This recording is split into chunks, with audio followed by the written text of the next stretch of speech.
अभी बेटा देखो, संविधान में हम लोग किनारे की ओर हैं, तो कॉन्स्टिट्यूशन हम जैसे पढ़ा लेंगे हम फिर अर्थव्यवस्था शुरू कर देंगे, यहाँ पे पढ़ाना शुरू कर देंगे। यानी 8:30 बजे से आपकी इकोनॉमिक्स शुरू हो जाएगी, भूगोल जो चल रहा है उसमें थोड़ा टाइम लगेगा अभी। और फिर मैं देखता हूँ एक्चुअल में मौसम थोड़ा सा ठीक नहीं है बेटा, तो जुलाई उलाई जैसे पार हो जाती है तो फिर हम अपने मित्र को बुला देंगे हिस्ट्री पढ़ाने के लिए। सब कुछ पढ़ाएंगे बेटा, बस अपने सिस्टम से पढ़ाएंगे। चलिए, यानी इतना तय है कि इसके बाद हम लोग अर्थव्यवस्था पढ़ेंगे, संविधान के बाद यहाँ पे। तो ऑनलाइन भी होगा, ऑफलाइन भी होगा। जो ऑफलाइन आना चाहेंगे ऑफलाइन आएंगे, और जो ऑनलाइन लेना चाहेंगे लेंगे। अभी हमने लॉन्च किया नहीं है, लॉन्च कर देंगे। तो पूरी भारतीय अर्थव्यवस्था पे चर्चा होगी। बहरहाल, तो अभी जिस पे चर्चा होनी है उस पे चर्चा हो जाए भाई। जरा साउंड ऑन देख लो बेटा।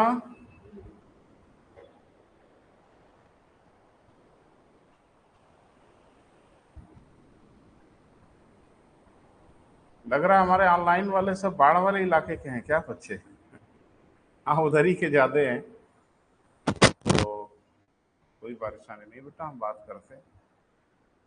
तो हाँ, ऑनलाइन से ये जरूर फायदा हो गया है कि डायमेंशन बड़ा हो गया है। बिहार से, लखनऊ से, दिल्ली से, बिजनौर से, उत्तराखंड से, देहरादून से बच्चे पढ़ पा रहे हैं, तो अच्छी बात है। अ, क्या चर्चा हो रही थी बेटा, याद दिलाइए। हैं? हाँ, यानी हम लोग पढ़ रहे हैं बेटा आर्द्रता एवं वर्षण, प्रेसिपिटेशन। तो उसमें कुछ नाम आया था, मैं सोच रहा हूँ थोड़ा रिपीट कर लूँ। जैसे एक नाम आया था संतृप्त वायु। बोलिए नहीं, महसूस करिए मैंने क्या कहा था। एक नाम मैंने लिया था ड्यू पॉइंट। दिमाग में रखिए किसको ड्यू पॉइंट कहते हैं, बताना नहीं है, आप समझ रहे हैं। और फिर एक नाम मैंने लिया था संघनन, कंडेंसेशन। कम से कम 3 नाम पे चर्चा हुई थी। तो चूंकि संघनन से सरोकार है तो थोड़ा सा बात करेंगे बेटा। एक्चुअल में जो संघनन है वो प्रक्रिया तब शुरू होगी जब तापमान उषांक बिंदु के नीचे आए। ऐसा क्यों होगा? क्योंकि फिर वायु उस जलवाष्प को संभाल नहीं पाएगी, क्योंकि आखिरी सीमा तक तो ले ही लिया है। अब टेम्परेचर घटाओगे आप, तो अब जलवाष्प उसके पास सरप्लस होने लगेगा, तो उसे वो क्या करेगी बेटा, लौटाएगी।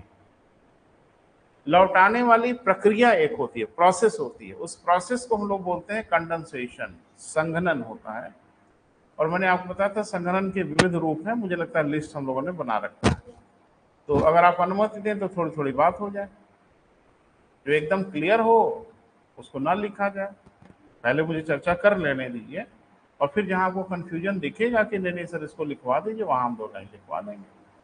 पहला है क्या बेटा, ओस। हेडिंग तो बना ही लो ना, ओस।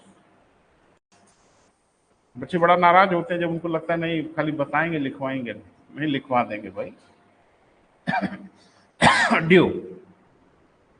अच्छा, आजकल ओस दिख रही है क्या? ओस आजकल सुबह सुबह दिख रही है? नहीं। हाँ, थोड़ा बहुत। लेकिन मुझे लगता है शीतकाल में, विंटर में तो एकदम भरपूर मात्रा में दिखती है। और कहीं अगर लॉन ऑन में हरी हरी घास वगैरह है तो आप देखो लगभग लगता है बारिश हुई है, बूंदें उस पर दिख जाती है। ऐसा क्यों होता है? वर्षा काल के उपरांत शीतकाल प्रारंभ होता है। जो हमारे यहाँ ऋतु का चक्र है, ग्रीष्म काल है, वर्षा काल है, शीतकाल है। तो वर्षा काल के बाद ही शीतकाल शुरू होता है ना बेटा। वर्षा काल में वायु में आर्द्रता बहुत बढ़ जाती है, नमी बहुत बढ़ जाती है, और ये नमी लिए दिए प्रवेश करती है शीतकाल में, ठंडक के समय। ठंडक में आपको पता है कि रातें बड़ी होती हैं, रात की अवधि बड़ी होती है, और सूर्य की किरणें तिरछी भी पड़ती हैं, इसलिए तापमान की प्राप्ति भी कम होती है। तभी तो विंटर आता है बेटा।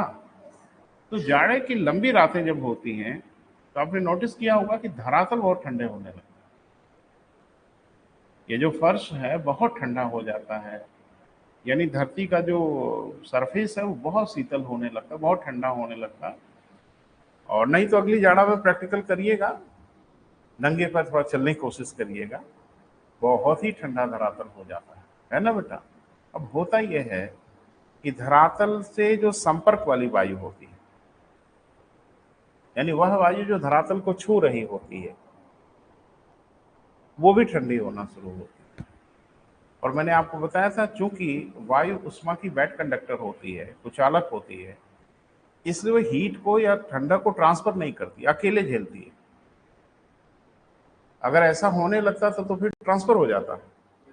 क्योंकि जो नीचे की सरफेस पे वायु होती है वो फंस जाती है और वो धरातल के संपर्क में आती है। बोल नहीं रहे? तो अब वो भी ठंडी होने लगेगी। ठंडी होते होते होते होते उसका टेम्परेचर घटना शुरू होता है। टेम्परेचर घटते घटते वो ड्यू पॉइंट तक पहुंच जाती है, उष्णांक बिंदु तक तापमान पहुंच जाता है, यानी वायु संतृप्त हो जाती है। अब टेम्परेचर उष्णांक बिंदु से जैसे ही नीचे आता है तो संपर्क वाली वायु अपनी नमी को सरफेस पे छोड़ देती है। ठीक वैसे ही जैसे ग्लास के चारों तरफ आपकी बूंदें उत्पन्न हो जाती है। ठंडा पानी आप निकालते हो तो ग्लास के चारों तरफ छोटी छोटी ड्रॉपलेट क्रिएट हो जाती है। बिल्कुल ओस वाली ही घटना हो रही है, बस वो सरफेस पे ना होके आपकी ग्लास के चारों ओर हो रही है, क्योंकि ग्लास के चारों तरफ की वायु जो उसके आसपास है वो ठंडी होना शुरू होती है, ड्यू पॉइंट तक जाती है। अब टेम्परेचर जैसे ड्यू पॉइंट के नीचे आता है, उसका सरप्लस जो मॉइस्चर है वो उसी सरफेस पे छोड़ देती है। ये जो घटना है बस ग्लास वाली घटना का व्यापक रूप समझ लो। वो घटना ग्लास के चारों तरफ होती है, ये घटना पूरी सरफेस पे हो जाती है, लेकिन घटना वही होती है।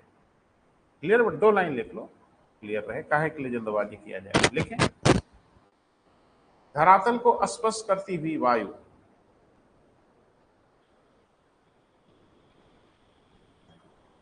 शीतकाल की लंबी रातों में,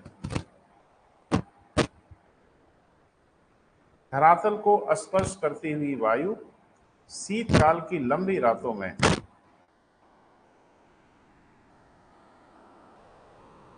ठंडी होने लगती है। तापमान उष्णांक बिंदु तक पहुंचता है,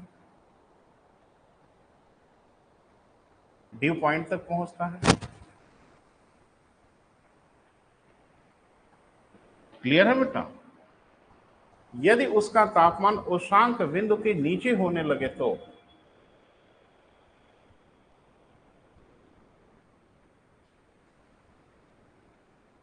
यदि उसका तापमान उष्णांक बिंदु के क्या बेटा नीचे होने लगे तो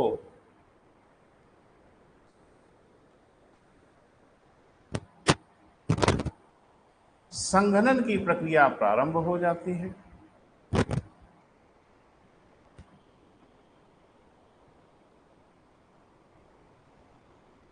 तथा धरातल पर बूंदें स्पष्ट दिखाई देने लगती हैं।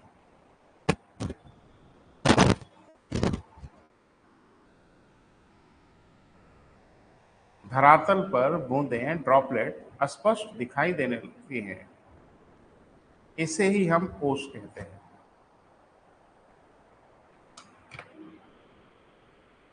इसे ही हम क्या कहते हैं बेटा? ओस या ड्यू कहते हैं।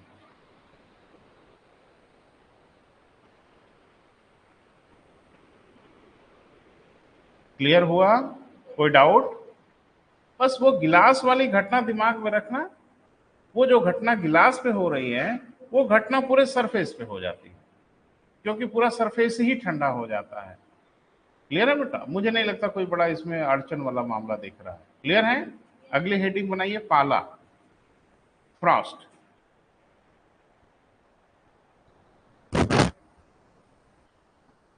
अब थोड़ा सा रुकिए, थोड़ा सा समझिए, फिर लिख लीजिएगा। ओस तक तो हम लोग चले ही गए। अरे ओस तक का मामला तो समझ में आ गया। धरातल को छूती हुई वायु ठंडी होने लगे, डी पॉइंट को पाले। अब टेम्परेचर डी पॉइंट से नीचे हुआ नहीं तो उसके अंदर का मॉइस्चर अब बाहर फिजिकली दिखेगा, जो बूंदों की शक्ल में आप देखते हैं घासों पे, पौधों पे आपको ओस नजर आती है, मिट्टी पे नजर नहीं आती। एब्जॉर्ब कर लेती भाई मिट्टी, इसलिए नजर नहीं आती, नहीं तो वहां भी पॉलिथीन लगा दो आपको दिख जाएगी। ओस पड़ती नहीं है, ओस बनती है। जैसे गाँव में देखते हो लोग कहते हैं जाड़े उड़े में जब शाम होने लगती कहते हैं जल्दी से जाइए वो ओस पड़ने लगेगी। ओस पड़ती नहीं है बेटा, ओस वहीं क्रिएट होती है, बनती है, सरफेस पे बनती है। ये ग्लास के चारों तरफ जो बूंदें आती हैं वो कहीं से पड़ती थोड़ी हैं, वो वही क्रिएट होती है, वही बनती है ना बेटा, वही हालत है वहां पे। क्लियर है? अब ध्यान से सुनो। टेम्परेचर उष्णांक बिंदु के नीचे तो आया, लेकिन बहुत नीचे नहीं आ गया, तो जो मॉइस्चर है वो जल के रूप में दिखता है। तापमान उष्णांक बिंदु के नीचे आए और रात्रि के किसी काल में तापमान उष्णांक बिंदु के नीचे आते आते 0 डिग्री तक चला जाए, तो जो पानी है ना वो फ्रिज हो जाएगा, वो जम जाएगा, और जब वो जम जाएगा ओस नहीं, फिर वो पाला कहलाता है ना बेटा, एकदम फ्रिज होने लगता है। और आप देखते हो एक पतली पतली बर्फ की परत जैसी पतली पे दिखने लगती है। ये बहुत नॉर्मल इंसिडेंट नहीं है, बहुत कॉमन घटना नहीं है, लेकिन जाड़े की लंबी रातों में कुछ देर के लिए इसकी संभावना दिख सकती है। अच्छा, बर्फ की एक बड़ी विचित्र खासियत है कि पानी जब जमता है तो अपना आयतन बढ़ा लेता है। पानी जब फ्रिज होता है तो इसका आयतन बढ़ जाता है, यानी बर्फ का आयतन पानी के आयतन से ज्यादा होता है, उसका घनत्व पानी के घनत्व से कम होता है, इसी कारण बर्फ पानी पे तैरती है। बोल नहीं रहे? तो अब जाड़े की लंबी रातों में ये होता है कि पानी तो बन गया, ओस तैयार है, पत्तों पे मौजूद है, और रात के किसी कालखंड में किसी प्रहर में तापमान अगर नीचे हुआ तो फिर वो ओस फ्रिज होने लगती है, जमने लगती है, और उसको कहते हैं पाला। और पाला जब पड़ता है तो फसलें तबाह हो जाती है, बर्बाद हो जाती है। सुना है? क्यों? नहीं, लेयर से तो कोई बहुत तकलीफ नहीं है। तकलीफ ये है कि अभी मैंने बोला कि जब पानी बर्फ बनेगा तो अपना आयतन बढ़ाएगा। तो छोटी क्लास में कहीं पढ़ा होगा, सामान्य विज्ञान वगैरह, तो आपने पढ़ा होगा कि ठंडे जो राष्ट्र है, कोल्ड कंट्री है, इसमें जाड़े के दिनों में वाटर सप्लाई की पाइप फट जाती है, अगर लोहे के हों तो। इसलिए सरकार बहुत सतर्क है, अब आजकल प्लास्टिक की पाइप बिछाती है। अगर वो फ्रिज भी हो जाएंगे। अच्छा एक चीज बताओ, फ्रिज में हम लोग पानी रखते हैं बॉटल में, सभी घरों में रखा जाता है, वो पानी की बॉटल प्लास्टिक की होती है। क्या शीशे की बॉटल मार्केट में नहीं मिलती क्या? मिलती है। और प्लास्टिक के बारे में तो बड़ी दुनिया भर की कहावतें भी आजकल मार्केट में हैं कि उसमें प्लास्टिक के पार्टिकल शामिल हो जाते हैं जो हेल्थ के लिए हाइजेनिक नहीं होते। तो ग्लास का रखो ना बेटा, वो कोई रिएक्शन नहीं करता किसी के साथ। ग्लास का जो बर्तन होता है उसके अंदर रखे किसी भी चीज के साथ उसका कोई रिएक्शन नहीं होता। तो पानी की बॉटल इस बार मार्केट से शीशे वाली खरीदिएगा। क्यों? काहे नहीं खरीदते? मिलती ही नहीं। मिलती है, लेकिन सामान्य रूप से आप नहीं देखोगे कि पानी की बोतल जो फ्रिज में रखी जाती है वो ग्लास का कहीं आपको सेट में मिल जाए। प्लास्टिक वाली तो खूब पैक कर करके सेट में 6-6 बोतल और ऐसे ऐसे करके मिलता है। लोगों को ये लगता है कि ग्लास का शायद इसलिए नहीं रखा जाता, उसको टूटने उठने की संभावना होती है। जैसे बाहर निकाले पानी वानी पी रहे हैं, कहीं गिर गया टूट गया, ना ना ना ना ना भैया, हम बता रहे हैं घर पे करके देखिएगा। करेंगे? हाँ कर लीजिएगा। एक शीशे की बोतल ले लीजिएगा, बढ़िया साफ साफ करके, और उसमें एकदम पानी भरिएगा। घर वालों को बताइए कि आज के बाद से हम प्लास्टिक की बोतल में पानी नहीं पिएंगे, हम अब शीशे वाले बोतल के पानी पिएंगे, क्योंकि इसमें प्लास्टिक नहीं डिजॉल्व होता। और उसको फ्रिज में रख दीजिएगा। अगर कभी वो ज्यादा ठंडा हुआ और पूरी बोतल अगर बर्फ बनी, एक तमाशा होगा आपको फ्रिज में। नहीं तो एक काम करिएगा ना, पानी भर के फ्रीजर में डाल दीजिएगा ताकि कन्फर्म बर्फ जम जाए। और फिर बाहर निकालिएगा, ठंडा कर करके, गर्म कर करके पीजिएगा। नहीं नहीं, अगर फ्रीजर में रखोगे तो मुझे लगता है एक आधे घंटे के अंदर आपके घर में एक धमाका होगा, धड़ाम, और जाके देखेंगे तो चिथड़े उड़ गए हैं बॉटल के, वो फट जाएगा, ब्लास्ट कर जाएगा, क्योंकि बर्फ है ना, अपना आयतन बढ़ाएगी और ग्लास को तोड़ देगी। प्लास्टिक की बॉटल में बाय द वे गलती से बर्फ जम भी जाती है तो चूंकि वो अपना आयतन वैतन एडजस्ट कर लेता है थोड़ा सा, है ना भैया जी। तो ये बड़ी भारी परेशानी है कि बर्फ जब बनेगी तो अपना आयतन बढ़ा लेगी। एक चीज बताइए, सारे स्पेसीज, चाहे वो प्लांट हो चाहे वो एनिमल हो, बने तो कोशिका से है ना। अरे पढ़ेंगे साइंस वाइंस भैया जी, थोड़ा धैर्य रखिए। तो कोशिकाओं से बने हैं, और कोशिकाओं में सबसे अधिक मात्रा में क्या है? कोशिकाओं में सबसे अधिक मात्रा में है पानी, 80%। अच्छा, कॉमन सेंस का भी प्रयोग नहीं करते हो आप पढ़ते समय, तो थोड़ा कॉमन सेंस का यूज करिए। आप पढ़ते हो कि ह्यूमन बॉडी में लगभग 70 से 80% करीब पानी होता है। एक 100 किलो का आदमी हो, जिम वम जाता हो, डोले सोले 3 पैक 4 पैक लेके चलेगा, वजन कितना है 100 किलो? 80 किलो वो खाली पानी है। सुन रहे हैं आप? 100 किलो का आदमी बड़ा भारी भरकम दिखेगा, और 80 किलो 75 किलो वो सिर्फ और सिर्फ पानी है, पानी, पानी का बुलबुला है आदमी। तो कहाँ है 80? अरे 80 लीटर पानी कम नहीं होता भैया। 20 लीटर की एक तो बाल्टी होती है, 4 बाल्टी पानी। अरे 20 लीटर की बकेट आती है ना, 4 बकेट पानी है आप, अगर 100 किलो वजन है तो। एक ने कहा हम 80 किलो के हैं सर, तो बताइए कितना पानी? 60 किलो, 3 बाल्टी करीब पानी हो। आखिर ये 3 बाल्टी पानी, 3 बकेट पानी 20-20 लीटर का है कहाँ? कहाँ छुपा हुआ है शरीर में? एक ने कहा सर पेट में है। अरे पेट में टंकी लगी है भैया 60 लीटर की। पानी हमारी एक एक कोशिकाओं में विद्यमान है, डिस्ट्रीब्यूटेड है। आप थोड़ा कल्पना करो ना कि एक 100 किलो का आदमी बड़ा ऐंठन दिखाता है, 100 किलो हमारा वजन है, पानी हो पानी, कुछ नहीं हो, 80 किलो तो पानी हो। कुल मिला के 15-20 किलो का मामला है, जिसमें आप प्रोटीन प्रोटीन कार्बोहाइड्रेट कैल्शियम फैल्शियम सब मिला के हो। तो किसी बात का प्राउड मत करना मित्र, किसी दिन सुई चुभ जाएगी, सारा पानी बाहर निकल जाएगा, है ना, बच जाओगे पिचके हुए गुब्बारे जैसे, है ना। तो ये है मनुष्य। तो एक एक कोशिका में पानी है बेटा, प्लांट की कोशिका में यही है। जब फ्रिज होगा तो कोशिका का पानी भी जमेगा, और जब वो पानी जमेगा तो और कुछ करेगा नहीं करेगा, कोशिका को फाड़ देगा, नष्ट कर देगा, फसलें बर्बाद हो जाएगी। क्लियर है? सारे कोशिकांग खत्म हो जाएंगे, कोशिकाओं की जो सेल वॉल वगैरह है सब कहानी खत्म। तो पाला जो है नष्ट कर देता है फसल को। तो पाले से बचने का क्या उपाय है? पूरे खेत को रजाई उड़ा दो। हाँ, फ्रेश वाटर खेत में भर दीजिए।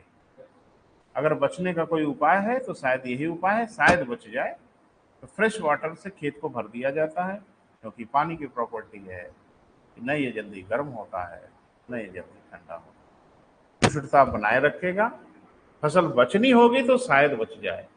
और पानी डेफिनेटली जब आप भरोगे खेत में, तो टंकी का पानी तो नहीं भरोगे। मैंने नहीं देखा किसी किसान के पास इतनी बड़ी टंकी कि अपना 2 बीघा खेत भर दें। तो डेफिनेटली ऐसा वो फ्रेश वाटर से करेगा, ताजे पानी से करेगा। और विंटर में ताजा पानी ठीक ठाक गर्म होता है, पूरे खेत से भाप उठती रहती है, वेपर निकल रहा होता है ना बेटा। तो चलो कहानी तो आगे बढ़ गई, लेकिन हम लोग को पाले तक रुकना है। लिखें, ओस तथा पाले में मुख्य अंतर यह है कि ओस तथा पाले में मुख्य अंतर यह है कि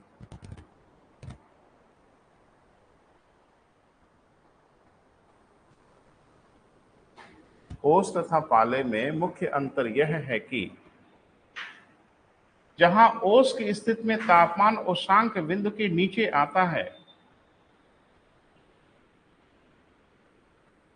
उषांक बिंदु के नीचे आता है किंतु हिमांक बिंदु तक नहीं जाता।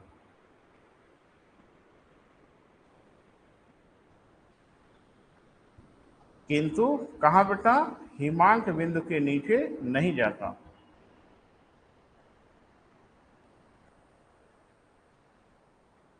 ठीक है बेटा।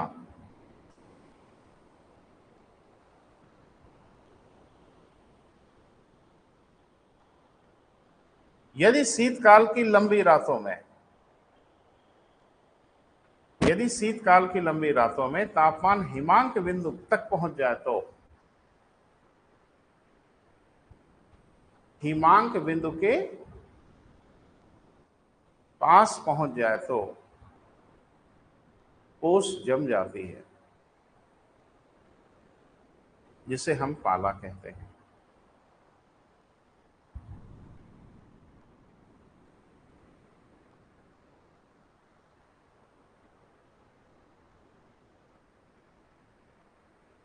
जिसे हम क्या कहते हैं बेटा? पाला कहते हैं। क्लियर है? अब आइए कोहरा।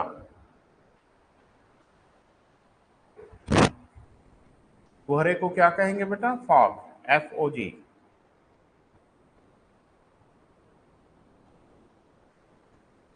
ठीक है बेटा। तो ये क्या होता है इसको भी थोड़ा समझ लें, फिर लिखिएगा। इस बार घटना धरातल पे नहीं होगी। धरातल पे तो जो हो रहा है सो होता ही रहेगा। ओस और फलाना धमाका जो हो रहा है। कभी कभी ये होता है कि जो हमारे धरातल के ऊपर भी तापमान घटना शुरू हो जाता है, और ऐसा तभी होता है जब ठंड थोड़ी सस्टेन करती है, ठंडक थोड़ी लंबे समय तक चलती है, तो धरातल के ऊपर का भी तापमान घटने लगता है। और अगर उसमें नमी विद्यमान हो, कभी नोटिस आपने किया है, कभी कभी ठंड बहुत ज्यादा पड़ती है फिर भी कोहरा नहीं होता। ये सब तो अनुभव की चीजें हैं। कभी कभी आप देखो ठंडक बहुत होती है लेकिन कोहरा बिल्कुल नहीं होता, और कभी कभी ठंड थोड़ी कम भी होती है तो भी कोहरा खूब हो जाता है। ऐसा काहे हो जाता है? अगर ठंड से कोहरा होता, जब टेम्परेचर बहुत कम होता, उस दिन डिपेंड करता है कि पवन का प्रवाह कौन सा चल रहा है। अगर पूर्वा पवन का प्रभाव हुआ, ये नमी लेके चलती है, मॉइस्चर इसके साथ होता है, कम ठंडक में भी आपको कोहरा दिख जाएगा। यानी हवा में पर्याप्त नमी भी तो होनी चाहिए ना बेटा। अगर पर्याप्त नमी नहीं होगी तो फिर कोहरे का दृश्य नहीं होगा।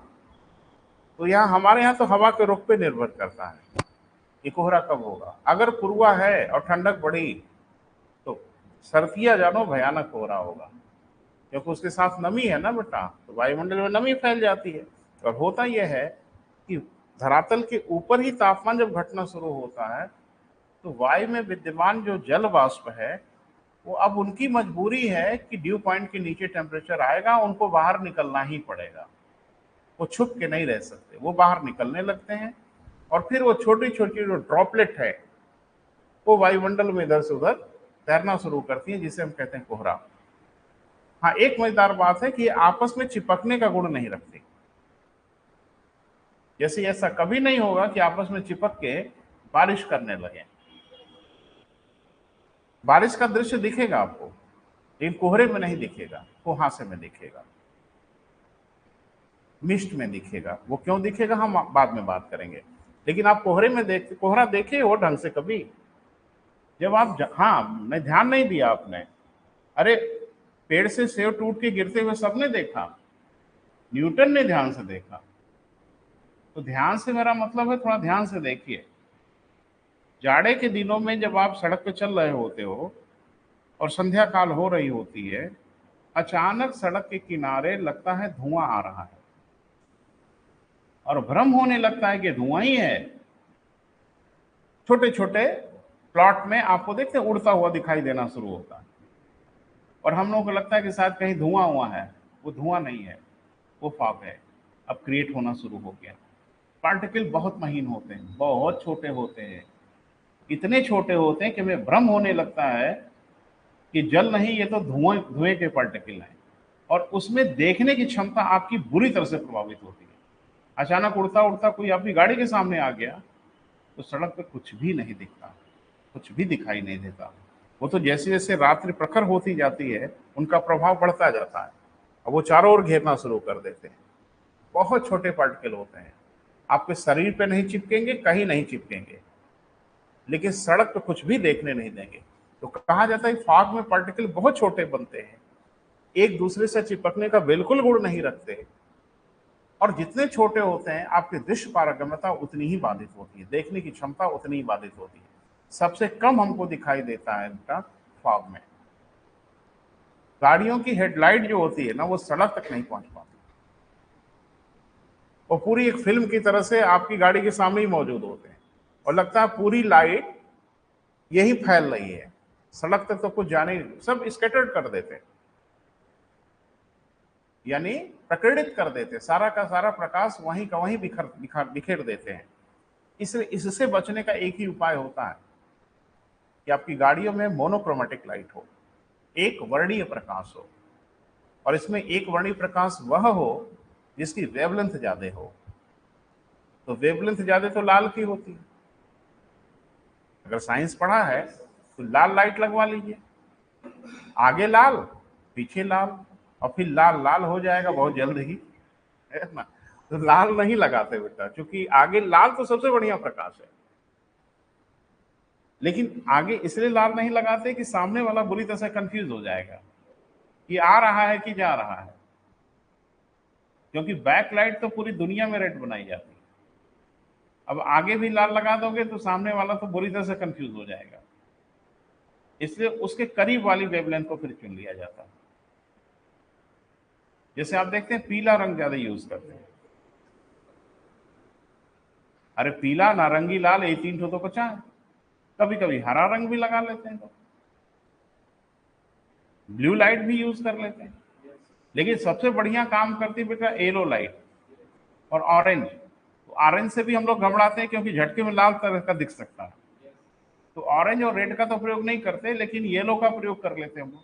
और देखोगे जितनी बढ़िया फॉग लाइट होती है वो येलो कलर की होती है, तो उसकी वेवलेंथ थोड़ी ज्यादा होती है और उसकी रोशनी सड़क तक पहुंच ही जाती है, चाहे कोहरा कितना भी हो। क्लियर है बेटा, थोड़ा लिख लें। जब धरातल के ऊपर तापमान तेजी से घटने लगता है,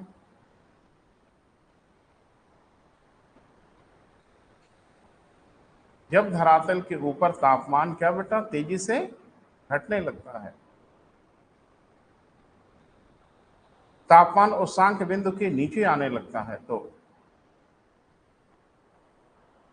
तापमान उष्णांक बिंदु के क्या बेटा नीचे आने लगता है, तो वायु में विद्यमान जलवाष्प के कण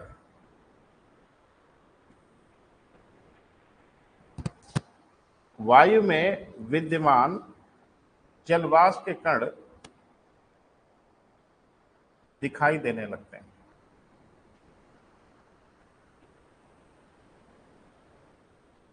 जिसे हम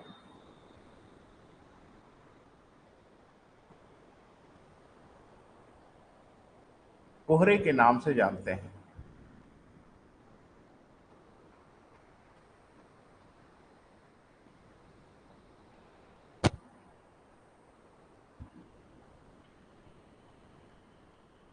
जिसे हम किस नाम से जानते हैं बेटा, कोहरे, फॉग के नाम से जानते हैं। इसमें बूंदों का आकार अत्यधिक सूक्ष्म होता है, इसमें बूंदों का आकार अत्यधिक छोटा होता है, एक दूसरे से चिपकने का गुण नहीं रखते, यानी ये ड्रॉपलेट एक दूसरे से नहीं चिपकते, एक कोलाइडल सॉल्यूशन जैसा बना लेते, एक दूसरे से चिपकने का गुण नहीं रखती,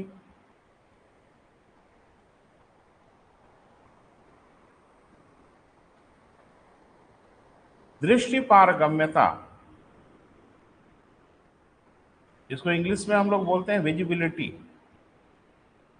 दृष्टि पारगम्यता यानी देखने की क्षमता अत्यधिक घट जाती है, देखने की क्षमता अत्यधिक क्या हो जाती है बेटा, घट जाती है, कम हो जाती है, दृष्टि पारगम्यता अत्यधिक कम हो जाती है। क्लियर है बेटा। अब लिखें कुहासा, इंग्लिश में मिस्ट, MIST। तो ये क्या होता है बेटा, वो थोड़ा सुन लीजिए फिर लिखिएगा। कोहरा जब लंबा सस्टेन करता है, कई दिनों तक रहने लगता है, तो बूंदों के आकार थोड़े बड़े होने लगते हैं, साइज थोड़ी सी बड़ी होने लगती है, तब एक दूसरे से चिपकने का गुण भी रखते हैं ये। और ऐसी दशा में अगर आप बाहर निकलोगे तो आपके वस्त्र भी गीले होने लगते हैं। पेड़ों से बूंदें टपकने लगती हैं, पेड़ों के आसपास बारिश जैसा दृश्य होने लगता है। आकार बड़ी होने के कारण आपकी दृश्य पारगम्यता थोड़ी बढ़ जाती है, यानी कुहासे में हम थोड़ा ज्यादा दूर तक देख पाते हैं, कोहरे में देखने की स्थिति बहुत घट जाती है। बस उसी का अगला चरण है बेटा, कोहरे का अगला चरण है कुहासा। जैसे 3-4 दिनों तक कोहरा सस्टेन किया, अब वो रूप धारण कर लेगा किसका बेटा, कुहासे का। और तब आप अगर जैकेट वैकेट पहन के या कुछ भी बाहर निकले, तो अब आपका कपड़ा थोड़ा गीला गीला हो जाएगा, कुछ भीगने जैसा हो जाएगा, है ना। अब ये चिपकने का भी गुण थोड़ा रखने लगते हैं, और पेड़ों से देखोगे तो खूब बूंदे टपकने लगते हैं, बारिश जैसा दृश्य देने लगते हैं। लेकिन जब बूंदों का आकार बड़ा हो जाता है, जब बूंदों का आकार क्या हो जाता है बेटा, बड़ा हो जाता है, तो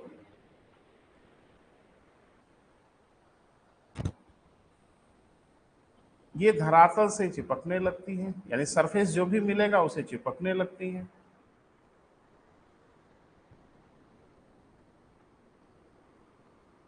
वृक्षों आदि से बूंदें टपकने लगती हैं।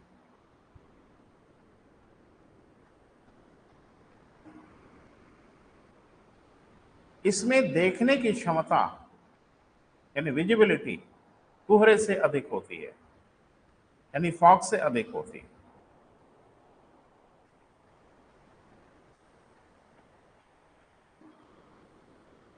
क्लियर है बेटा।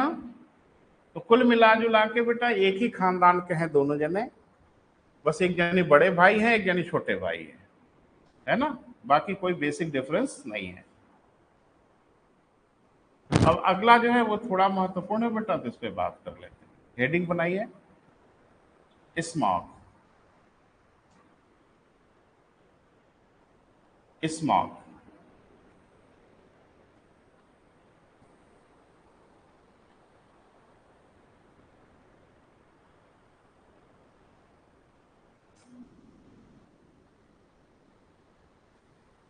यही है ना बेटा, स्मोक प्लस फॉग। फॉग अभी पढ़ा आपने, तो एक तो ऑलरेडी फॉग में बूंदे बहुत छोटी होती, अभी आपने लिखा, और जब इसमें धुआं भी शामिल हो जाए तो वो कहावत एकदम से सही होने लगती है कि करेला नीम पे चढ़ा। एक तो करेला ऊपर से नीम पे चढ़ गया, तो एक तो भैया जी ये खुद ही आफत है, और इनके साथ शामिल हो गया धुआं, मोटर गाड़ियों के प्रदूषण से निकले हुए धुआं इसमें जब शामिल हो जाते हैं, तो फिर दिन में ही रात की सी स्थिति होने लगती है। गाड़ियों की हेडलाइट जला के चलें, और ये जाहिर सी बात है स्मॉग की स्थिति हर जगह नहीं होती, ये बड़े शहरों में ही घटना देखने को मिलती है, क्योंकि प्रदूषण वहीं पे ज्यादा मोटर गाड़ियों से होता है, और इसमें दृष्टि यानी विजिबिलिटी बहुत कम हो जाती है, 2-1 मीटर तक दिखना मुश्किल होने लगता है। तो देखने उखने का मामला तो अपनी जगह पे है, लेकिन ये ह्यूमैनिटी के लिए बहुत ही खतरनाक है, बहुत ही नुकसानदेह है। कैसे है बात करेंगे, पहले लिख लीजिए। जब कोहरे के साथ प्रदूषणकारी गैसें भी सम्मिलित हो जाएं,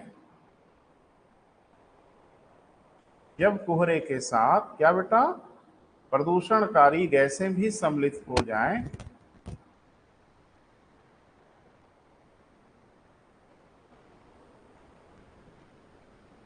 ब्रैकेट में धुआं लिख लो, स्मोक लिख लो, तो इसे स्मॉग कहते हैं।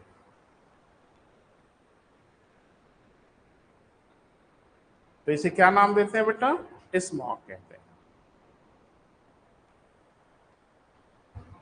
ठीक है बेटा, यहां तक सही है। अब आइए,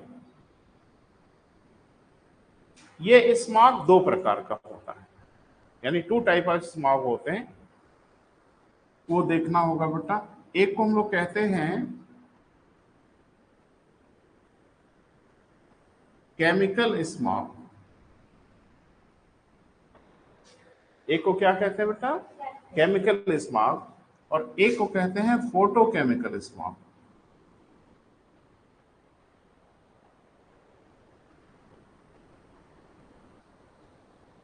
क्लियर है बेटा? इसे प्राथमिक प्रदूषक कहते हैं और इसे सेकेंडरी कहते हैं, इसको द्वितीयक प्रदूषक कहते हैं। क्लियर है बेटा? ये प्राथमिक हो गया, ये द्वितीयक हो गया। क्यों? क्योंकि पहले ये बनता है और ये इसके बाद ही अब ये बाद में बनता है, तो बड़ी परेशानी है कि इसको फोटोकेमिकल क्यों कहते हैं। Photosynthesis, photochemical. तो फोटो अगर कहा जा रहा है तो इसके साथ कुछ ना कुछ तो जुड़ा ही होगा, कोई ना कोई घटना होगी। तो पहले जरा देख लें, जो केमिकल स्मॉग होता है इसके दो कंपोनेंट बड़े हैं।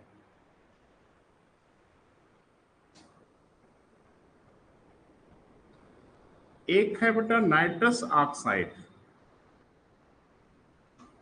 एक तो ये धुएं प्रचुर मात्रा में विद्यमान रहता है, दिखाई नहीं दे रहा बेटा पीछे से, नाइट्रस ऑक्साइड। और इसको कहते हैं, चलो हिंदी में ही लिखते हैं,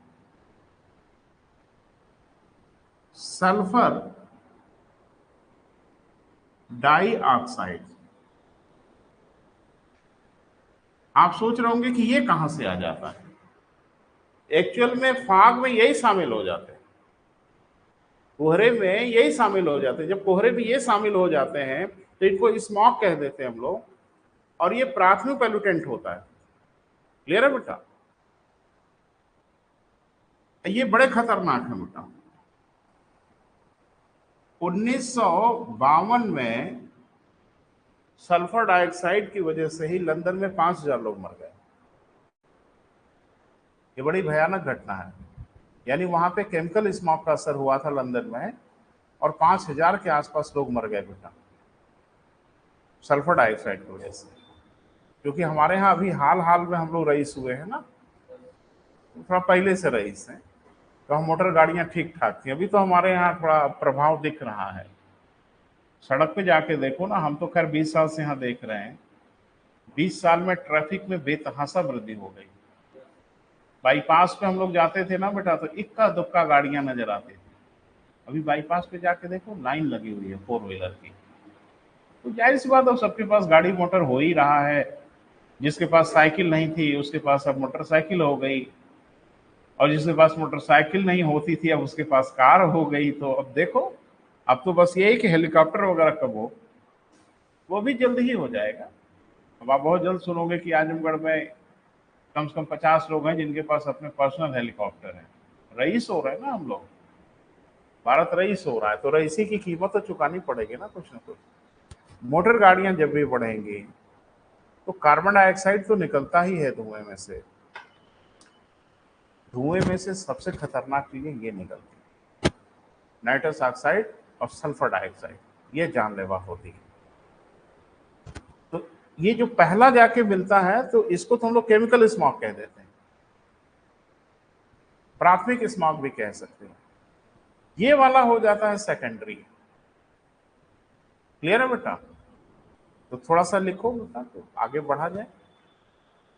लिखें, इसे हम दो भागों में बांटते हैं, विभाजित करते हैं।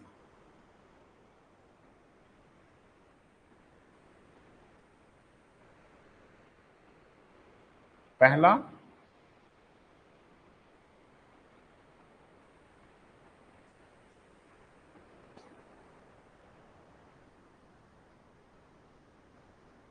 Chemical smog. पहला क्या बेटा? Chemical smog. यही लिखना पड़ेगा, हिंदी इंग्लिश किसी में आप यही लिखो, केमिकल स्मॉग लिखें। जब कोहरे के साथ नाइट्रस ऑक्साइड तथा सल्फर डाइऑक्साइड भी सम्मिलित हो जाते हैं तो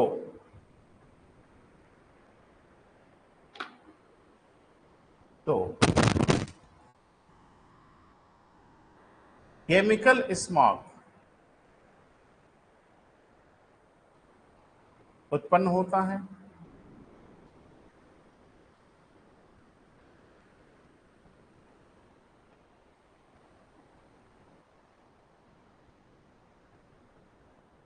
जो मनुष्य तथा जीव जंतुओं के लिए अत्यधिक हानिकारक होता है।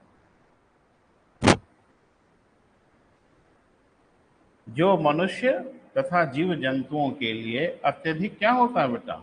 हानिकारक होता है, नुकसानदेह होता है।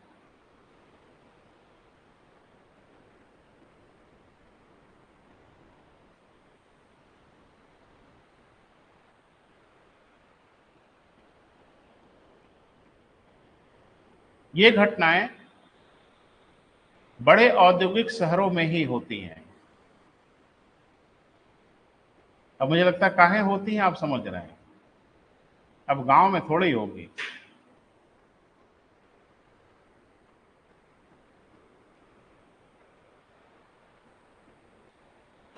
ठीक है बेटा, समझ पा रहे हो बेटा? कोई बड़ा मुझे नहीं लगता बड़ा मुश्किल चीज है।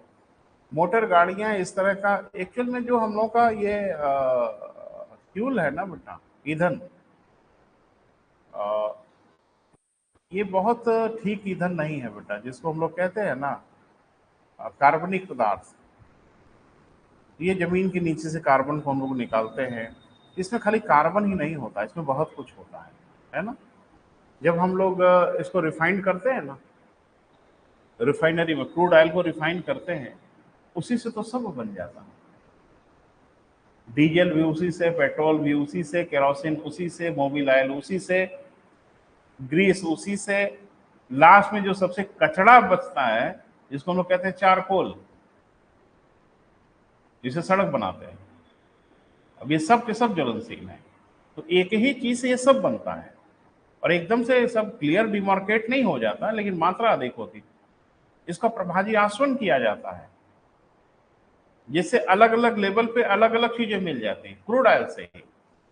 लास्ट वाला जो सबसे वेस्ट मिलता है, उसको हम लोग चारकोल कह देते हैं, अलकतरा आप लोग कह देते हो। इसका प्रयोग हम लोग कहाँ करते हैं? सड़क बनाने में कर लेते हैं।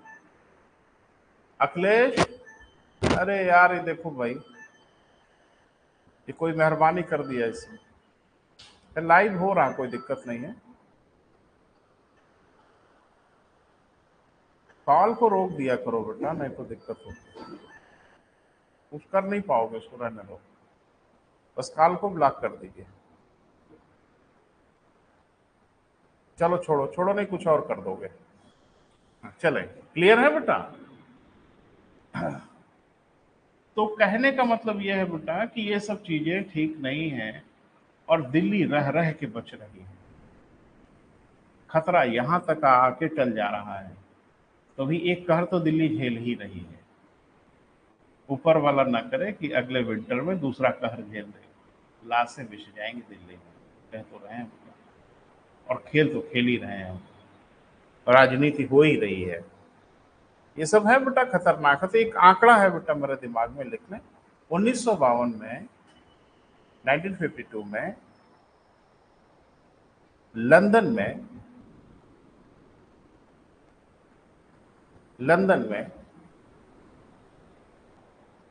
केमिकल स्मॉग, ब्रैकेट में जरूर लिखिएगा, सल्फर डाइऑक्साइड के प्रभाव से लगभग 5,000 व्यक्तियों की मृत्यु हो गई। लगभग कितना बेटा? 5,000 लोग मर गए।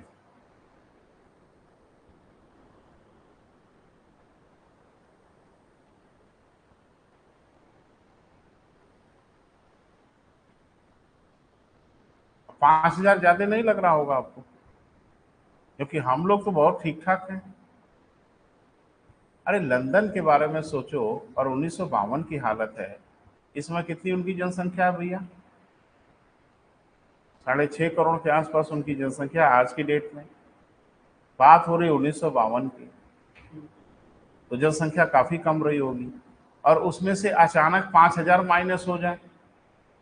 हमारे यहाँ तो 1,00,000 माइनस हो जाए कोई फर्क नहीं पड़ता, हेल्दी हम लोग स्वस्थ हैं। लेकिन वो छोटी जनसंख्या वाले देश में अगर 4-5 हजार लोग इकट्ठे मर जाएं तो उस देश की तो बहुत बड़ी आपदा है, बहुत बड़ी परेशानी है। क्लियर है बेटा? हमारे यहाँ तो मैं सुन रहा था जो गडकरी जी का बयान, तो उन्होंने कहा कि हमारे यहाँ लगभग 1.5 लाख लोग हर साल मर जाते हैं सड़क दुर्घटनाओं में। इतने तो कोविड से नहीं मरते हैं, मरे होंगे। तो हम लोग हेल्दी लोग हैं, मरते मरते रहते हैं, कोई फर्क पड़ता नहीं। ठीक है, और मर के क्या करेंगे? 2.5 करोड़ रोज पैदा करते हैं, एक ऑस्ट्रेलिया बना देते हैं भारत में रोज, तो मरे क्या फर्क पड़ता है? लेकिन ब्रिटेन में तो फर्क पड़ता है। क्लियर है बेटा? तबाही हो गई, तबाही।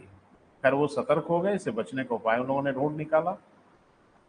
लेकिन हमारे यहाँ भी बेटा कोई उपाय नहीं है। हमारे यहाँ करप्शन भी बहुत बड़ा कारण है। जैसे मैं बताऊं, चूंकि मेरा परिवार इस बिजनेस में है तो चीज़ों को मैं बेहतर समझता हूँ।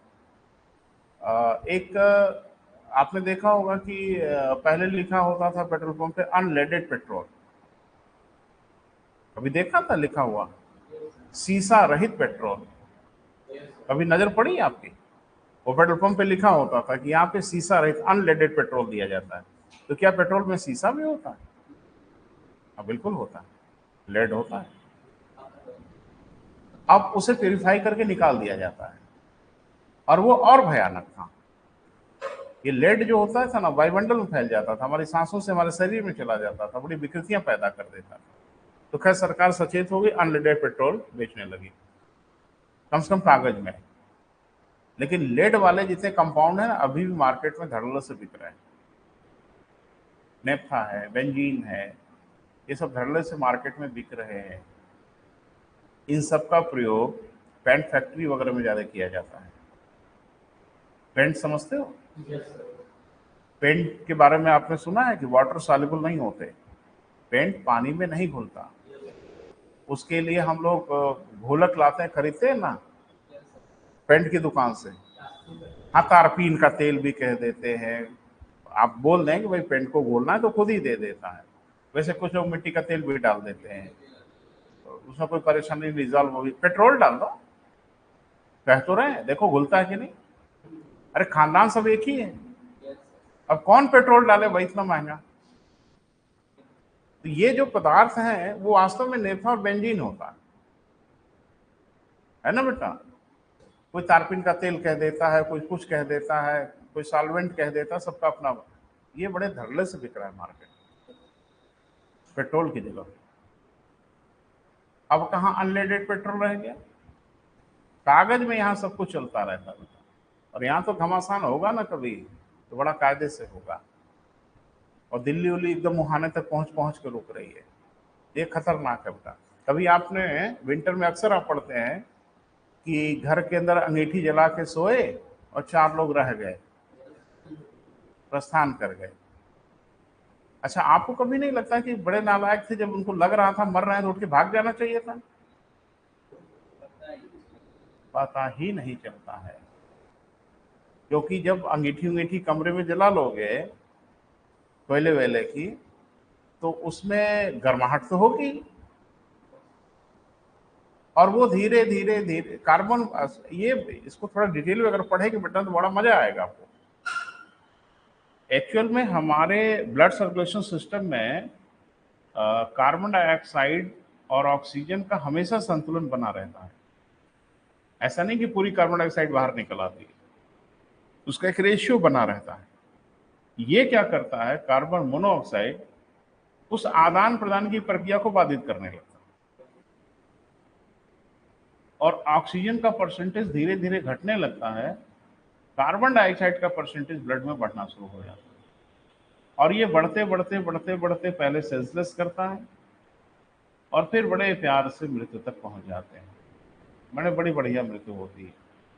ये सब ऐसी चीजें हैं बेटा जो आपको सतर्क नहीं होने देंगी ना, आपको सावधान नहीं होने देंगी, आपको पता ही नहीं चलेगा कि कब आप मर रहे हो। और ये प्रदूषणकारी गैसें हैं जो फॉग के साथ, अच्छा फॉग ना होता तो बाहर चली जाती, फॉग इनके साथ दोस्ती कर लेता है कि कहाँ जा रहे हो यार, रहो इधर ही ना थोड़ी देर, हम भी है इधर ही। बस इनकी गलवहियां हो जाती है, ऊपर नहीं जा पाते, उन्हीं के साथ बंध जाते हैं और फिर प्राणलेवा हो जाते हैं हमारे लिए। ये तो हो गया बेटा केमिकल स्मॉग। अब आते हैं फोटोकेमिकल स्मॉग पे। इसको हम लोग द्वितीयक स्मॉग कहते हैं, सेकेंडरी स्मॉग कह देते हैं। हाँ, देख लेना, ये भी पूछ लेगा आपकी परीक्षा में। तो ये क्या मामला होता है, थोड़ा सुनिए। ये मोटर गाड़ियों में जो प्रदूषण होता है, तो इसमें एक पदार्थ और निकलता है, जिसको हम लोग शार्ट में कहते हैं VOC। पहले देख लीजिए फिर लिखिएगा। यानी ये तो है ही है, साथ ही साथ इसमें VOC, जिसको कहते हैं वोलेटाइल ऑर्गेनिक कंपाउंड, और जिसमें नेप्था है, बेंजीन है, ये सब चीजें भी वायुमंडल में रिलीज होने लगती है। क्लियर है? इसमें कोई परेशानी तो नहीं है, रिलीज हो, बहुत कुछ रिलीज हो रहा है प्रदूषणकारी। गड़बड़ी क्या होती है कि इनके साथ ये शामिल हो जाता है, माने नाइट्रस ऑक्साइड। किनके साथ बेटा? वोलेटाइल ऑर्गेनिक कंपाउंड के साथ नाइट्रस ऑक्साइड जब मिलता है तो भी गड़बड़ नहीं होता। जब इस पे सूर्य का प्रकाश पड़ता है, सनलाइट पड़ती है, इसमें रिएक्शंस हो जाता है। क्योंकि ये घटना सूर्य के प्रकाश में होती है, इसीलिए इसको फोटोकेमिकल स्मॉग कहते हैं। क्लियर है बेटा? और जब ये स्मॉग होता है तो होता क्या है बेटा, इसमें दो चीजें क्रिएट हो जाती है। तकलीफ हो जाएगी बेटा, ठीक है? अभी टेस्ट वेस्ट होगा ना तो पता चलेगा, ध्यान से पढ़ लीजिए। और 7 जन्म लग जाएंगे ढूंढ के पढ़ने में, तो आराम से पढ़िए। ये दोनों आपस में दो चीज बना देते हैं। एक बनाते हैं O3 और एक बनाता है ये पैन। जब पैन कार्ड बनवाना होगा तो संपर्क करिए, ठीक है? नहीं, इसका नाम है पेरोक्सी एसिटिल नाइट्रेट।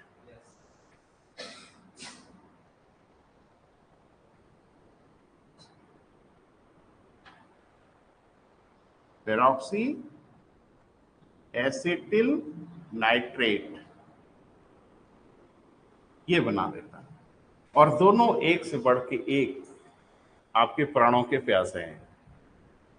ओजोन जब आपको मैंने पढ़ाया था कभी वायुमंडल में, जहां तक मुझे याद आ रहा है, मैंने कहा कि ओजोन दो जगह पाई जाती है, समताप मंडल में पाई जाती है और क्षोभ मंडल में नीचे 10%। वो यही फोटोकेमिकल स्मॉग। और ये दोनों एक से बढ़ के एक जानलेवा है। ओजोन गैस, कितनी विचित्र बात है कि O2 से हमारी जिंदगी चलती है और O3 पल भर में जिंदगी ले लेगी। ये जहरीली गैस मानी जाती है और मनुष्यों के लिए, जीव जंतुओं के लिए भयानक जहरीली है O3। हाँ, इसको जहां होना चाहिए वहीं रहे, ये तो बढ़िया है, तब वो हमारे लिए लाभदायक है। बिजली है, इसके बिना जिंदगी नहीं चल सकती, लेकिन जिंदगी लेने में भी माहिर है। नजदीक मत जाइएगा ज्यादा, आनंद लीजिए खाली। और बिजली के करीब गए ना तो प्राण चले जाएंगे आपके। तो O3 बुरा नहीं है, लेकिन O3 को जहां होना चाहिए वहीं वो अच्छा है, तब वो हमको अल्ट्रावायलेट रेस से बचाती है ना बेटा?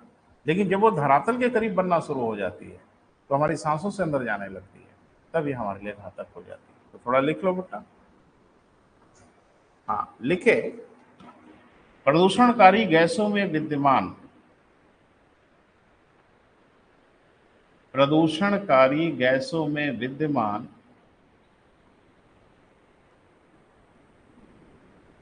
नाइट्रस ऑक्साइड प्लस VOC, आप पूरा नाम लिखिएगा, वोलेटाइल वोलेटाइल ऑर्गेनिक कंपाउंड।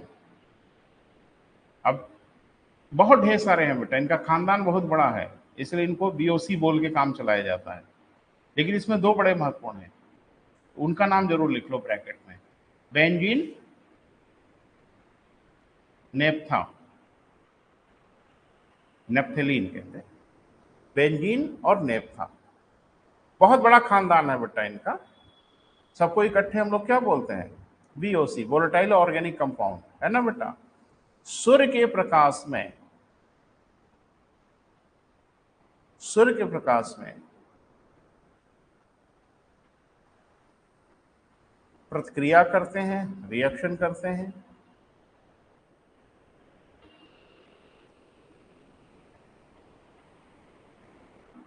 जिससे ओजोन,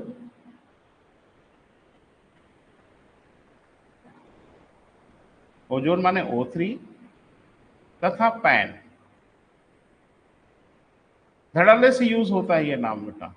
पूरा नाम पेरोक्सी एसिटिल नाइट्रेट, हिंदी में लिख लो, पेरोक्सी एसिटिल नाइट्रेट का निर्माण होता है। दोनों ही मनुष्यों के लिए अत्यधिक हानिकारक हैं। दोनों ही मनुष्यों के लिए अत्यधिक नुकसानदायक हैं, हानिकारक हैं।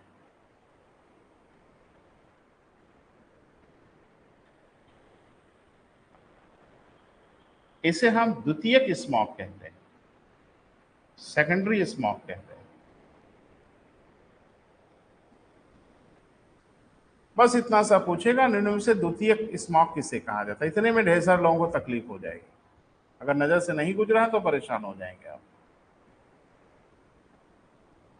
क्लियर है बेटा? अब हेडिंग बना लें। वर्षा है ना बेटा अगला? हाँ वही वही प्रेसिपिटेशन। तो आप हेडिंग बना लो वर्षा। वर्षा के प्रकार। अरे भाई कल टेस्ट के लिए आपको तैयार कर देना, वहां तक तो पहुंच ही जाए जो हम पूछेंगे। तो वर्षा के प्रकार, कल टेस्ट होगा राय साहब। संविधान में भी उपस्थित हो जाइएगा और भूगोल वाले में उपस्थित हो जाइएगा। संविधान में हम पूछेंगे राज्य की कार्यपालिका, राज्य की विधायिका, और भूगोल में पूछेंगे वायुमंडल, जो हम अभी पढ़ा रहे हैं आप लोगों को, जो कंप्लीट आज हम करेंगे किसी हालत में। नहीं हालत में क्या, हो ही रहा है कंप्लीट, तो पहुंच ही रहे किनारे को। वर्षा के प्रकार हेडिंग बना लें। वर्षा कितने प्रकार की होती है? धीमे धीमे, तेज तेज, रिमझिम, है ना? यही सब पढ़ना है। नहीं, इस पूरी धरती पर कहीं भी कभी भी अगर बारिश होगी तो तीन ही प्रकार में से किसी न किसी प्रकार की होगी, चौथा प्रकार नहीं होता। तो हम नाम बोल रहे हैं, ध्यान से सुनिएगा। एक को कहते हैं संवहनीय वर्षा, कन्वेक्शनल रेन। एक को कहते हैं पर्वतीय वर्षा, और एक को हम लोग कहते हैं चक्रवातीय वर्षा। कितनी बेटा? तीन। जब भी बारिश होगी इन्हीं तीन में से कोई ना कोई होगी। अब इन वर्षा के स्थान भी बड़े निर्धारित हैं, तो थोड़ा इस पे बात करते हैं बेटा और समाप्त करते हैं आज। लिखें वर्षा के प्रकार। पहला, पहला नहीं, तीनों का नाम पहले लिखो। पहला संवहनीय वर्षा, कोई पहला नहीं है, दिमाग में रखिए, कोई पहला हो सकता है। संवहनीय वर्षा। दूसरा पर्वतीय वर्षा। तीसरा चक्रवातीय वर्षा। ठीक है बेटा? जब भी बारिश होगी आपके यहाँ तो लिस्ट निकालिएगा, मिला के बताइएगा कौन वाली हो रही है। कोई वाली तो होगी, है ना बेटा? हमारे यहाँ जो वर्षा होती है भारत में या कहीं भी, थोड़ा उसको भी डिमार्केट किया जाए। अब प्रश्न ये है कि क्या पूरे विश्व में बराबर बराबर होती है, या पूरे विश्व में सबसे अधिक मात्रा में कौन सी वर्षा होती है?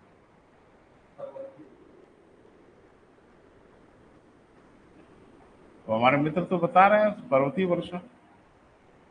आप लोग भी कुछ सलाह देंगे? हाँ ना, सही बोल रहे हैं, सही बोल रहे हैं। पूरे विश्व में सर्वाधिक जो वर्षा होती है वो पर्वतीय प्रकार की वर्षा होती है, और पर्वतीय प्रकार की वर्षा कुछ स्पेशलिटी होती है, वो हम आपसे बात करेंगे। तो पहले लिख लो, एक एक को चर्चा करते हैं, कूद कूद के नहीं। पहला संवहनीय वर्षा।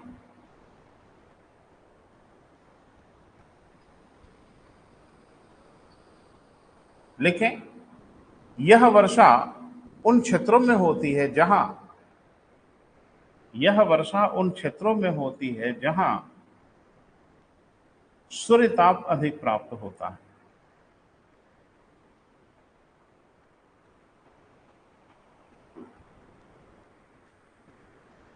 जहां सूर्य ताप अधिक प्राप्त होता है। तो आपने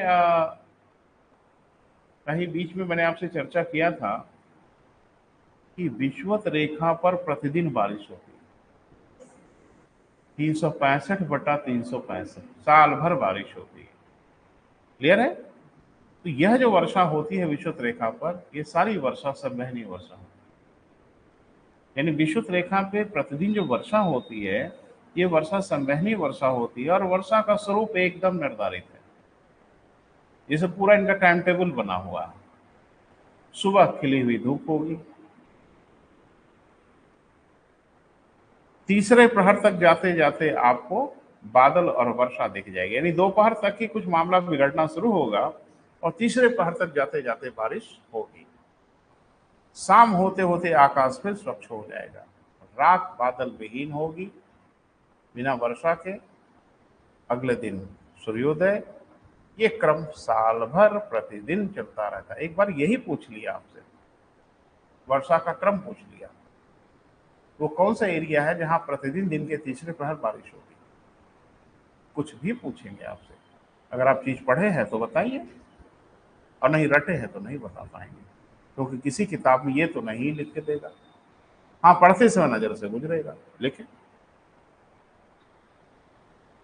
लेकिन संपूर्ण विश्व में इस प्रकार की सर्वाधिक वर्षा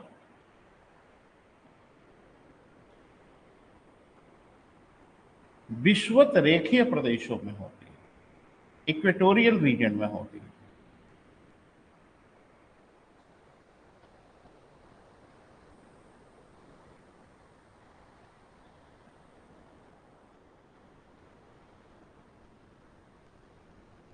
अत्यधिक ताप के कारण संवहनीय धाराएं उत्पन्न होती हैं।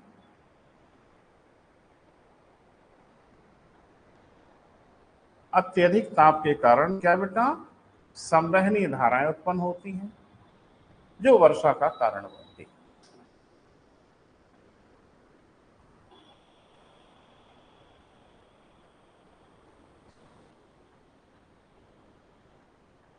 जो वर्षा का क्या बेटा?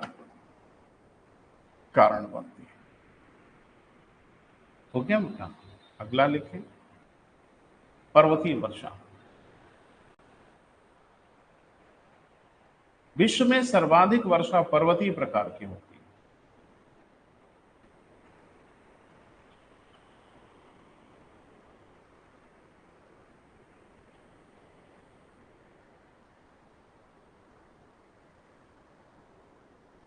विश्व में सर्वाधिक वर्षा कौन होती है बेटा? पर्वतीय प्रकार की होती है। परंतु इस वर्षा की कुछ शर्त भी है, वो शर्त पूरी होगी तभी पर्वतीय वर्षा होगी। पहली शर्त ये है कि पर्वत होने चाहिए। पर्वतीय वर्षा है और पर्वत ही नहीं होगा तो फिर पर्वतीय वर्षा कैसे होगी? तो पहली शर्त है कि एरिया पर्वतीय होना चाहिए, दूसरी शर्त है कि पवन का प्रवाह होना चाहिए, और तीसरी शर्त है कि पवन हमेशा पर्वतों के विरुद्ध होने चाहिए। अगर पवन पर्वतों के समानांतर होगा तो नहीं बारिश। राजस्थान में वर्षा न होने का सबसे बड़ा कारण यही है, वहां पवन की कोई कमी नहीं है। वहां अरब सागर की शाखा गुजरती है और यह शाखा बंगाल की खाड़ी से 3 गुना ज्यादा वर्षा करने की ताकत रखती है। लेकिन दुर्भाग्य खाली यह है कि अरावली उसके समानांतर हो जाती है, वो बारिश नहीं करती। बस अरावली की दिशा थोड़ी उलट होती ना तो हाहाकार मचा देती राजस्थान में, फिर कोई अरुस्थल मरुस्थल नहीं होता राजस्थान में। क्लियर है बेटा? देखिए, इस प्रकार की वर्षा के लिए पर्वतों का होना तथा पवन का अनुकूल दिशा में चलना महत्वपूर्ण है। अनुकूल दिशा आप समझ ही रहे हैं, अनुकूल दिशा में चलना आवश्यक है।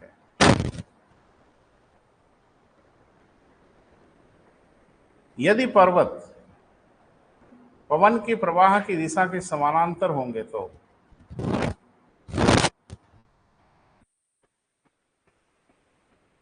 पवन की दिशा के प्रवाह के समानांतर होंगे तो वर्षा नहीं होगी।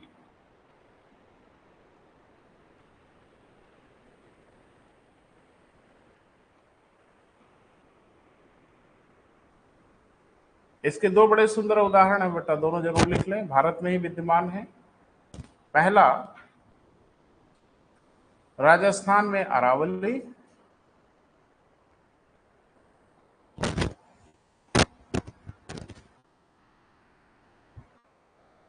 अरब सागर के समानांतर,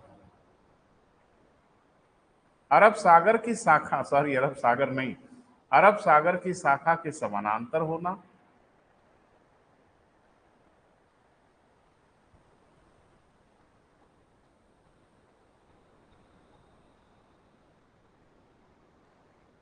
क्लियर है बेटा।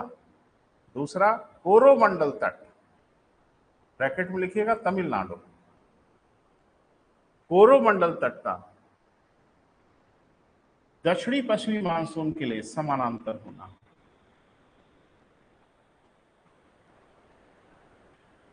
दक्षिणी पश्चिमी मानसून के लिए क्या बेटा, पैरेलल होना, समानांतर होना।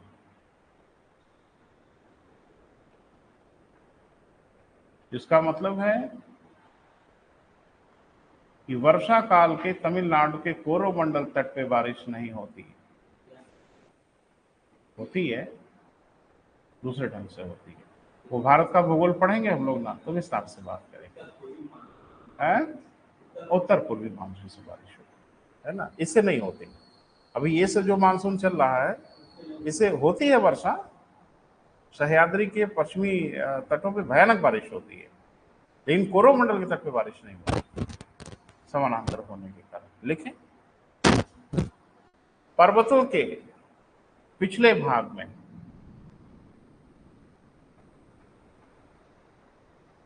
वृष्टि छाया प्रदेश होने के कारण वर्षा नहीं होती, ये ओट में पड़ जाते हैं, है ना। तो पर्वतों के दो किनारे होते, दो ढाल होते हैं, एक को कहते हैं विंड वर्ड भूगोल में, पवनाभिमुख, पवन विमुख। हिंदी और कंफ्यूजिंग है, तो हम समझा रहे हैं। एक ढाल वह जिधर से पवन आ रही है, और एक ढाल वह जो पवन के आने के विपरीत हो। तो जिधर से पवन आ रही होती है उस ढाल पे खूब बारिश होती है, लेकिन उस ढाल पे जो पवन के विरुद्ध हो, जिसको ली वर्ड कहते हैं, एक को विंड वर्ड कहते हैं, एक को ली वर्ड कहते हैं। तो ली वर्ड माने पीछे, नहीं समझ पा रहे हो? एक हमारे मित्र कह रहे हैं जी, तो जी का अर्थ ये भी होता है कि हाँ सही बोल रहे हैं। चले, तो पर्वत है ना, तो इसके दो ढाल हो गए। तो इधर से जो पवन आ रही है इसको बोलते हैं विंड वर्ड स्लोप, इधर खूब बारिश होती है, और इसको ली वर्ड कहते हैं, इधर बारिश नहीं होती। इसी को ज्योग्राफी में हम लोग बोल देते हैं वृष्टि छाया प्रदेश, रेन शैडो जोन। और यहाँ से कभी कभी एक आध क्वेश्चन पूछ लेते हैं, जैसे मैंगलोर में 250, मैंगलोर में तो पूरी दुनिया की सबसे अधिक वर्षा होती है। बोले बेटा, अरे मुझे लगता है कि पूरी दुनिया में इससे अधिक वर्षा कहीं होती नहीं, चेरापूंजी में, मासिंगाम में। तो चेरापूंजी में जो वर्षा होती है विश्व की सबसे अधिक वर्षा होती है, और ठीक उसी के बगल में शिलांग में बारिश नहीं होती। कारण बस वही है कि ये इस तरफ है और शिलांग उस तरफ है, खासी की पहाड़ियों के, खासी की पहाड़ी के इधर मासिनराम है, और खासी की पहाड़ी के उस तरफ शिलांग है। शिलांग में वर्षा, अरे बेटा 1300 सेंटीमीटर से अधिक वर्षा होती है। पूरी दुनिया में इतनी बारिश कहीं नहीं होती। मेघालय वघालय झूठ में थोड़ी नाम दिया गया है बादलों का घर है वो, ठीक है। दूसरा उदाहरण है कि मैंगलोर में 250 सेंटीमीटर वर्षा होती है, मैंगलोर, और बेंगलोर में वर्षा नहीं होती। कारण यही है वह सह्याद्री के पश्चिमी तटों की ओर है, इधर से हवा आती है, और यह सह्याद्री के इस तरफ है, पूरब की ओर है। तो जाहिर सी बात है बैंगलोर में कैसे बारिश होगी। क्लियर है बेटा? आगे बढ़े। हाँ लिखे, तो ये लाइन लिखा बेटा, पर्वतों के विपरीत ढालों पे वर्षा नहीं लिखा। हाँ, पिछले भाग या विपरीत भाग में वर्षा नहीं होती। इसे हम वृष्टि छाया प्रदेश, रेन शैडो जोन कहते हैं।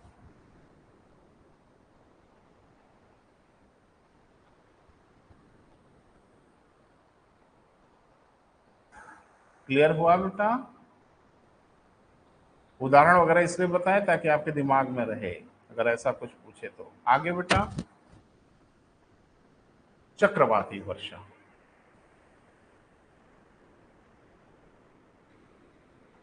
इसमें बहुत कुछ पढ़ने वढ़ने के लिए नहीं है। अभी विपर्जॉय का नजारा देखा है आपने, तो बहुत कुछ पढ़ाना है नहीं, हाहाकार मचा देते हैं। लिखें, उष्णकटिबंधीय तथा शीतोष्ण कटिबंधीय दोनों ही चक्रवातों में वर्षा होती है।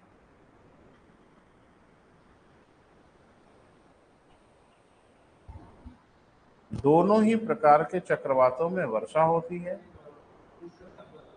तथा शीतोष्ण कटिबंधीय दोनों ही प्रकार के चक्रवातों में वर्षा होती है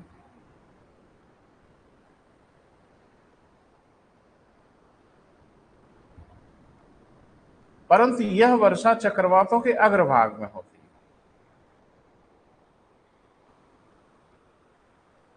परंतु यह वर्षा चक्रवातों के अगले भाग में होती है।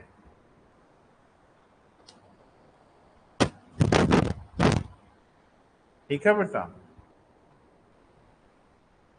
तो अब जाके समाप्त हुआ आपका वायुमंडल।